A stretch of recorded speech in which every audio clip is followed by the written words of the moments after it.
continuación un tema de gran importancia, como lo fue el de eficiencia energética. Y recuerden el gran mensaje que nos dijo Jennifer y Andrés. Hay que pensar hoy cómo vamos a construir el futuro. Nos decían, y es de verdad, son mensajes muy contundentes. Mucha de la infraestructura, en este caso las viviendas de los edificios que veremos a nuestro alrededor en 20, en 30 años, no se han construido. Hagámoslos bien, hagámoslos lo más eficientes posibles, porque es la única manera en la cual vamos a bajar radicalmente las emisiones. Vamos a ver otro caso ahora del tema de los llamados activos varados. ¿Qué son los activos varados?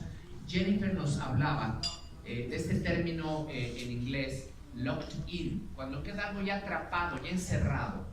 De la misma manera que cuando hoy se construye un edificio nuevo y que no se hace con los estándares más modernos de eficiencia, ya quedó atrapado, ya nos quedamos ahí con él, ¿no? Como un carro viejo, ya nos quedamos con él durante todos los años de servicio de ese edificio. Y aquí vamos a ver algo similar, porque el razonamiento es el mismo. Y vamos a hablar, en mi caso, del tema de refinación. Y es uno de los grandes temas de política pública de la siguiente administración. Es la gran decisión, la gran pregunta de qué hacer en México con la refinación de petróleo. Y ahora vamos a ver los elementos, el contexto y por qué es tan importante y por qué esta alianza va a incluir como uno de esos grandes temas sobre los cuales vamos a hacer recomendaciones muy concretas. ¿Qué hacer con respecto a la refinación de petróleo en México? Para no equivocarnos, para no tirar a la basura millones y millones de dólares y para que al final quien quiera que venga a gobernar resuelva este gran tema de la manera que sea óptima para el país.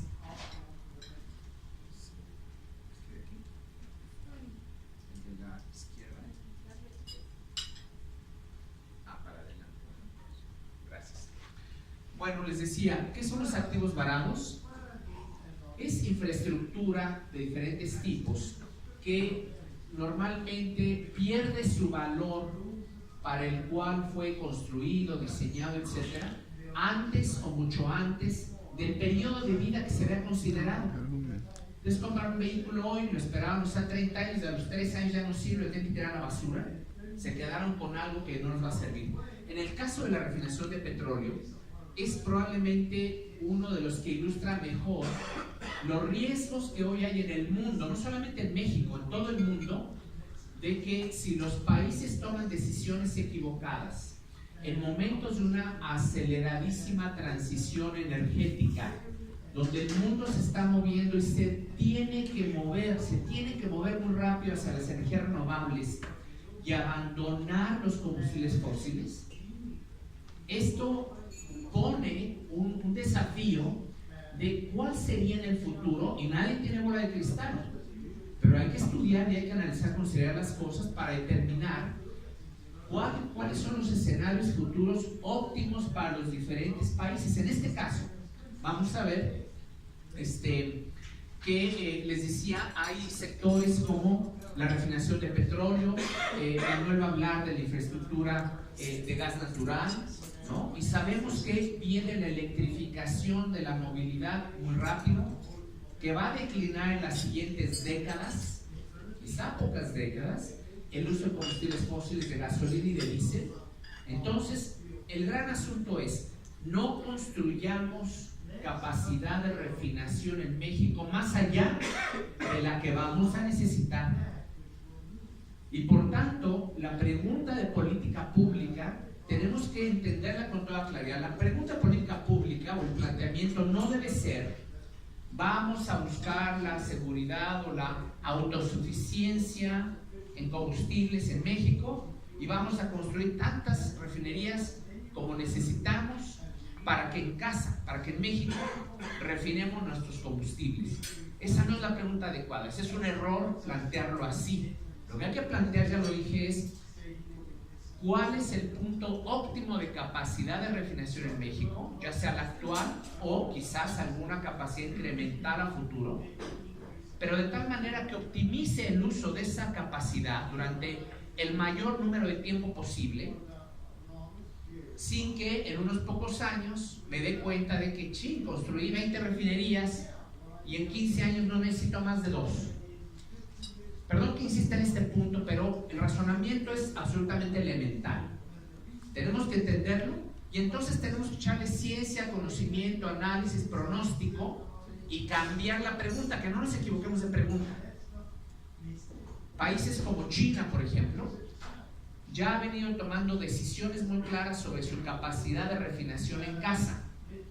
China no está obsesionado con producir hasta el final de los tiempos su gasolina, su diésel, etc. Sí construyeron capacidad de refinación, pero ya tomaron una decisión consciente que no van a llegar nunca al 100%, y no porque les falte plata, porque saben que si se ponen con ese objetivo de que quiero refinar en casa todo lo que voy a necesitar hasta que se acabe el uso de la gasolina y el diésel, se van a quedar como el cementerio no de elefantes, cementerio de refinerías, y billones de dólares tirados a la basura en muy poco tiempo. Perdón, doctor. Sí. Entonces, esta propuesta que hace Andrés Manuel de construir 6 refinerías... Vamos a analizar eso. Ahorita vamos a analizar, pero es importante. Pero estamos encontrando mucha receptividad de todos, y yo creo que este asunto ya lo están empezando a entender absolutamente todos. Vamos a hablar precisamente, por eso es importante que entendamos esto. Y no es un asunto que deba tener un ángulo político, ¿no? Sino que es un asunto serio de razonamiento, ¿no?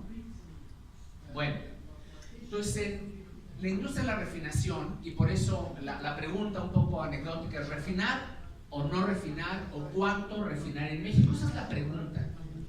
La pregunta no es ¿para cuándo llego y cuánto me cuesta ser autosuficiente? No, esa no es la pregunta, esa es equivocada. Esta es la pregunta que hay que hacernos. Y entonces tenemos que entender cuál es la situación actual de Pemex, de la capacidad de refinación en México, las ineficiencias históricas por muchas razones, quizá políticas públicas equivocadas de reinversión o inversión de recursos en Pemex. Estamos hoy en una cierta situación, hemos llegado quizá por acumulación de muchas circunstancias de décadas, y lo que hay que analizar es, dada la situación donde estamos parados, ¿qué es lo que procede? Esto ya lo acabo de comentar, que la respuesta ante la pregunta debe ser buscar el punto óptimo de refinación de México.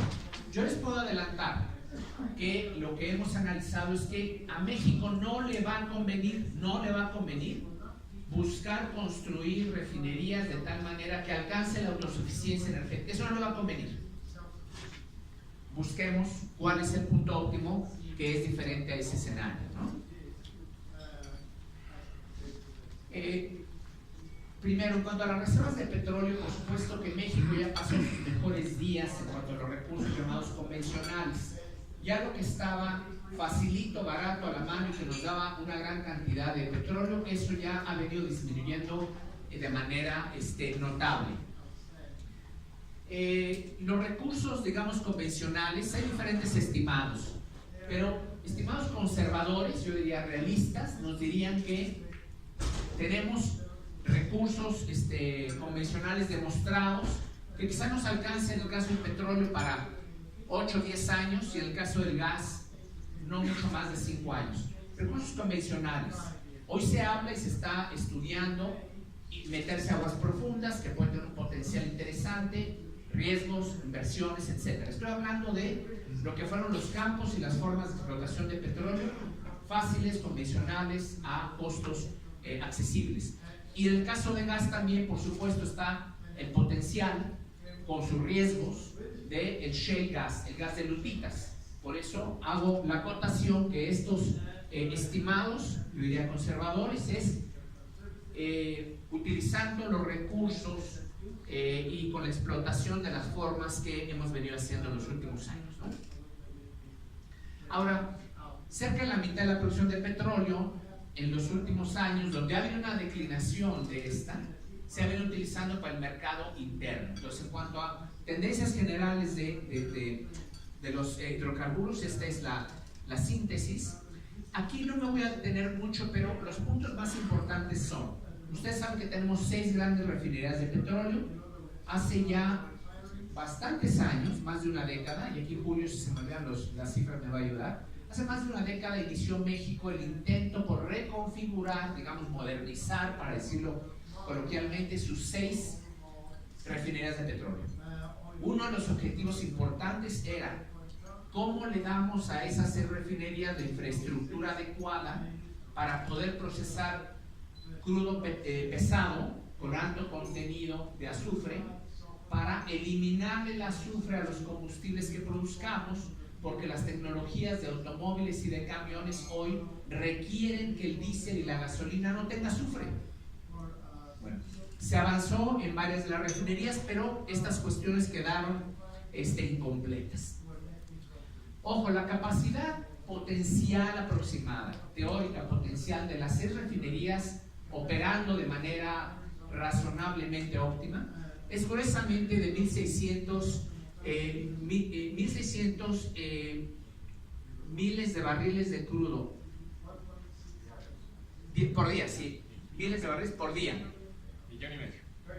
Que es 1,5 millones, ¿no? Bueno, entonces, aquí hay datos de 2016, donde se ve que ya viene bajando mucho la capacidad real de refinación, y el 2017, aunque no han salido los datos totalmente oficiales, pero ya hay datos que empiezan a manejar CENER y otras fuentes, en donde bajó aún más el porcentaje de operación al que estaban estas plantas, y en términos gruesos, en estos tiempos andamos en aproximadamente la mitad de la capacidad de refinación, si no es que menos, y por tanto en el último año, no aparece aquí el dato, pero el último año, los últimos meses, importamos más del 70% de la gasolina que usa en México. Entonces, pero separemos los problemas. A ver, una realidad es que tenemos una capacidad de refinación limitada, está operando muy lejanamente a su óptimo de operación y capacidad. La demanda de combustibles en México sigue aumentando, y ante ese cuadro sería muy tentado decir, pues vamos a hacer más refinerías. No, porque el mundo está cambiando rapidísimo, ¿no? Esto ya comenté muy rápido, de que la demanda está aumentando. Aquí hay algunos datos, se van a quedar con la presentación ustedes. Quedó pendiente, les decía, la reconfiguración y modernización de algunas de las refinerías. Tula, se sigue trabajando en Tula para avanzar en esa reconfiguración que estaba considerado.